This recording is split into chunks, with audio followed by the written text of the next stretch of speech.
A Iana traz para a gente hoje um assunto que acho que vai interessar para muitos, não só consumidores, mas também aqueles que têm interesse em vender, que fala sobre as emoções, atenção, que vão definir o comportamento do consumidor em 2027. Estou curioso para saber, Iana, conta para a gente. Pois é, bom dia, Barão, bom dia, Roberto, aos ouvintes do Band News Station. Dia. 2027, que parece que está longe, mas está aí, né? Daqui a pouco. Então, muitas dessas emoções que foram apuradas aí num estudo de uma consultoria chamada WGSN, é uma consultoria gigantesca que trata de comportamento do consumidor, faz uma série de pesquisas, muitas dessas emoções a gente já percebe, né, no nosso dia a dia. E é como o Barão falou, né, elas definem muito como a gente vive, né, convive, se relaciona com as marcas e, portanto, as marcas devem ficar de olho nelas para saber o que vender, o que criar, né, o que oferecer para os consumidores nos próximos anos aí, até 2027 pelo menos.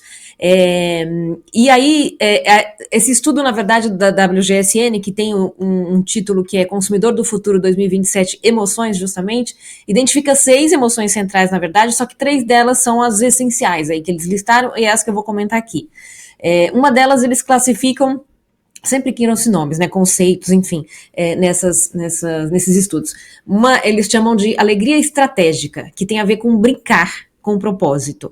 Seria uma resposta aí aos anos os anos que a gente viveu e que a gente ainda vive, que estão sendo marcados por muito estresse, muita correria, muita sobrecarga emocional, muito tédio. Então, os consumidores buscam uma combinação entre comprar ou usar serviços que têm algum propósito, né, uma intenção ali na compra, mas também ter o bem-estar, querem uma conexão, querem se inspirar. E a gente já vê alguns sinais aí, as pessoas estão procurando experiências nas lojas, por exemplo, experiências mais leves, mais positivas, viagens, por exemplo, né, eventos coletivos, shows coletivos, festivais que atraem muita gente. E a gente vê no caso de produtos, por exemplo, quando eu estava lendo esse resultado da pesquisa, eu me lembrei dessa categoria de produtos Kiduts, né, que são aqueles produtos, os brinquedos para adultos, que são para crianças, mas também muitas vezes são para adultos, e alguns são criados especificamente para adultos, né, que muitos adultos estão de fato aí, estão movimentando, aliás, é a categoria, lendo uma outra pesquisa ontem, é a categoria de Kiduts que mais cresce no setor de brinquedos hoje. A gente vê uma série de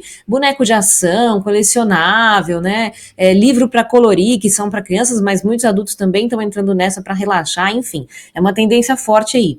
Outra tendência, ela tem um nome curioso, que é a desvontade, é um neologismo aí, né, que é o desejo de se desligar das coisas, né, quase que uma rejeição às obrigações que a gente tem, ao ritmo acelerado de vida que a gente tem imprimido, né, ou que foi imprimido à nossa vida aí nos últimos anos.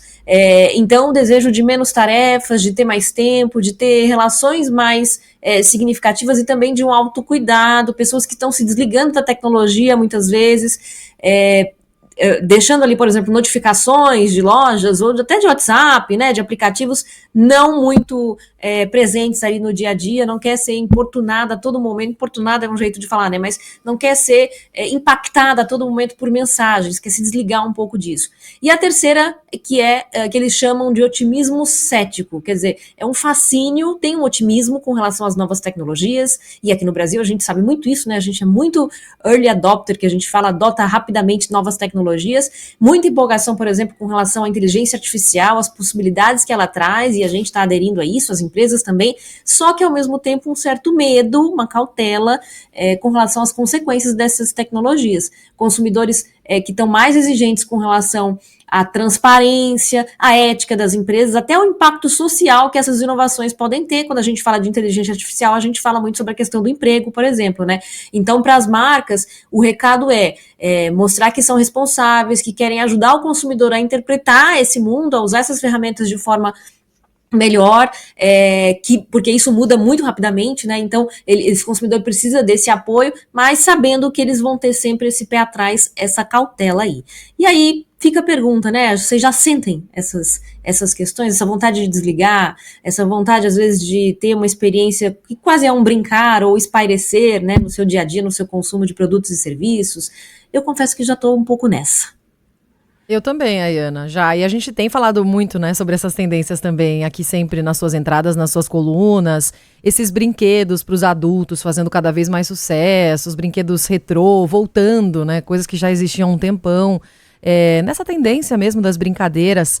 Agora, as empresas vão precisar caminhar junto com os consumidores nessa questão da inteligência artificial, né, Ayana, para construir credibilidade e para que as pessoas entendam que ela pode significar de fato essa praticidade, mas comecem a confiar mais nos processos. Vai ser um aprendizado para todo mundo junto. Total, acho que você usou uma palavra fundamental aí, né, quando a gente está falando dessas tecnologias, que é a credibilidade, especialmente quando se fala de inteligência artificial, porque o que a gente vê realmente, essa pesquisa mostra isso, né, mas a gente vê no dia a dia, com a gente mesmo, eu diria, essa questão é empolgante, é fascinante, tem muita coisa para a gente fazer, né, muita ferramenta útil que vai tirar uma parte de uma carga, enfim, de tarefa, né, que a gente pode ter no dia ali, mais mecânica, mais operacional, mas isso tem que ter um benefício, né, tem que ter o benefício dessa descompressão, de você usar o seu tempo para coisas mais leves, de você realmente ter ali, enfim, um resultado positivo também se colhendo. E a questão de você acreditar no que está sendo mostrado, nas soluções que estão sendo mostradas para você, não só em termos de notícia, que é um debate grande, né, mas em termos mesmo de informações que estão sendo mostradas para vocês, para a gente, por meio de inteligências artificiais, se a gente confia, até que ponto a gente precisa ir além, aprofundar esse estudo. As marcas têm que dosar muito aí como estão oferecendo essas informações para os consumidores, né? No caso de notícias, por exemplo, eu estava reparando também esses dias, lendo notícias, quando você vê veículos de imprensa que já usam inteligência artificial para alguma coisa, eles estão ali destacando, né? Tem ali um finalzinho, um disclaimer, dizendo que foi usada inteligência artificial para traduzir aquele texto, por exemplo, e depois tem uma revisão daquele texto, né, uma revisão por um profissional. No caso de atendimento ao cliente, por exemplo, é muito importante que as empresas destaquem, deixem muito claro quando aquele atendimento está sendo feito por um robô, porque o consumidor, ele até quer ser atendido por robô em algumas situações, se é para resolver uma questão mais prática, né? Se é uma questão burocrática, pedir um boleto, enfim, é resolver algo mais operacional mesmo, mas ele tem que ser informado de que aquele papo que ele está tendo, que muitas vezes parece muito humano, né? Está sendo feito com um robô. Até para ele saber se ele quer continuar com esse relacionamento, enfim, ou ele quer partir para um atendimento mais aprofundado, mais setorizado, mais customizado, e aí o humano ainda né? As empresas usam muito o atendimento humano para problemas, digamos assim, questões que não podem ser resolvidas ali pelo robô. Mas é importantíssimo que as marcas deixem isso claro, né? Pontuem quando você está em contato com o robô, quando você está em contato com uma pessoa, e deixa ao consumidor a opção de escolher o que lhe é mais favorável ali. É muito louco, né? É absolutamente maluca essa situação. A Ana tem razão. Outro dia me mandaram aqui uma foto que o pessoal achava que era uma foto real, e a foto foi feita por meio de inteligência artificial, imagens que são cada vez mais reais. Mas essa relação com o consumidor, você antes, até pouquíssimo tempo, você tinha certeza se estava falando com um robô, né, uma gravação, ou estava falando com um ser humano. Agora, você não tem mais certeza. Muitas vezes você tem a certeza que está falando com um humano e não é um humano. Né? É tão perfeita essa interação, e cada vez mais perfeita, que daqui a pouco você vai ser xingado pela máquina e você vai ter certeza que é o ser humano que me xingou, mas foi a máquina, até isso tá no esquema. É muito louco, né, Ana? As máquinas vão ter que fazer, as empresas vão ter que fazer isso, você não está conversando com o ser humano. Então, se você for xingar, espera aparecer um humano de verdade, de carne e osso, e xingar. Não, e às vezes a gente pensa nisso com relação a... É tudo muito recente, mas acontece de maneira muito rápida, né? Muito louco mesmo. Até pouco tempo, como você comentou, Barão, a gente ligava, né, no atendimento ao cliente e conversava, enfim, às vezes sabia que estava falando com um robô, é isso, você conseguia identificar muito bem.